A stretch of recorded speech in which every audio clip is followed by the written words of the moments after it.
به نام خدایی که جان آفرید، سخن گفتن اندر زبان آفرید. اما بعد، السلام علیکم و رحمت الله و برکاته. پدران و مادران و برادران و خواهران اهل اسلام من، امروز بنده خواستم یک قصه خیلی تربیتی که یک برادر طریق سامانه اینترنتی به ما ارسال کردند به سمع شما رسانم. و البته اگر در وقتی گفتن این موعظه اگر به خطاگی راه دیم، حق سبحانه و تعالی مرا مغفرت کند و از همه شمایان معذرت میخواهم. خب، روزی از روزها شیطان از دیهه میگذشت. از دور به زنی نظر میکرد که مشغول شیرجوشی گاوه بود. شیطان نزدیک شد و بند گوساله گاو را کمی کشاد. گوساله کوشش نمود که از بند رها شود و موفق هم شد، یعنی از بند رها شد. گوساله طرف گاو دوید و ستیل شیر را چپه کرد. زن برای ریختن شیر به غضب آمد و با چوب به سر گوساله زد. گوساله از پا افتید. گاو نیز زن را لغتی زد. زن از ضربه پای گاو جان بداد. پدر شوهر زن ضربه زدن گاو را می‌بیند و از قهر با آن یراقش گاو را می‌پراند، یعنی تیر خالی می‌کند. شوهر زن صدای تیر را می‌شنود و سلاحش را گرفته می‌براید.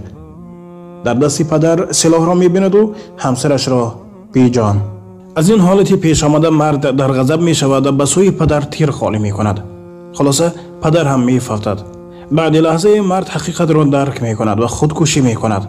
شیطان همه این حادثه را از دور تماشا می‌کند و می‌گوید این فلاکت را نیز به من بار می‌کنند. آخر من به جز کمی کشاده کردن بند گوساله دیگر چی کار کردم؟ بعضی نفر این چون عمل شیطان حرکت می‌کنند و باز دعوا می‌کنند که آخر من کاری نکردم.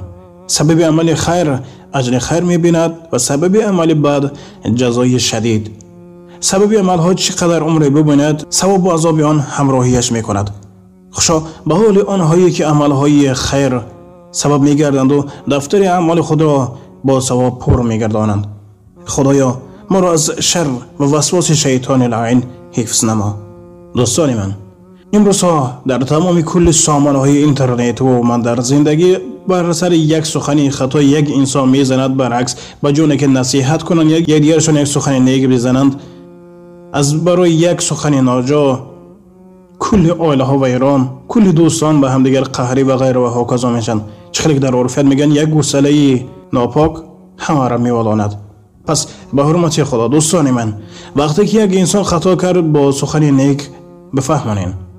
لیک یه دیگر تون مسخره کرده و یه دیگر تون در کوچه با یک لقب های پلید نامگذاری کردن از روی ایمانداری ما و شما نیست و از روی آرنامه انسانی ما و شما نیست. در این دنیا انسان بی خطا نیست، در چندین سبتا گفتیم. لیک وقتی که یک انسان خطا کرد، شما با مهربانی فهمانید که برادر یا که دادر یا که خواهر این عملی که کرده از روی آداب نیست. چرا که در بالا اون آخر حکایت فهمیدین یک عملی خطا سببگاری چندین مرگ انسان ها شده.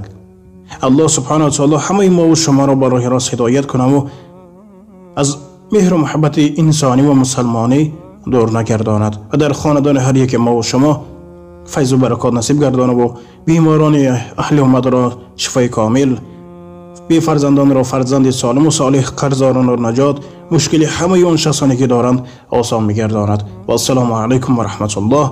با احترام دوست برادر شما امید رحمت. اللهم صل علی سیدنا و نبینا محمد علی جمیع الانبیاء والمرسلین و علی آله و اصحابه اجمعین.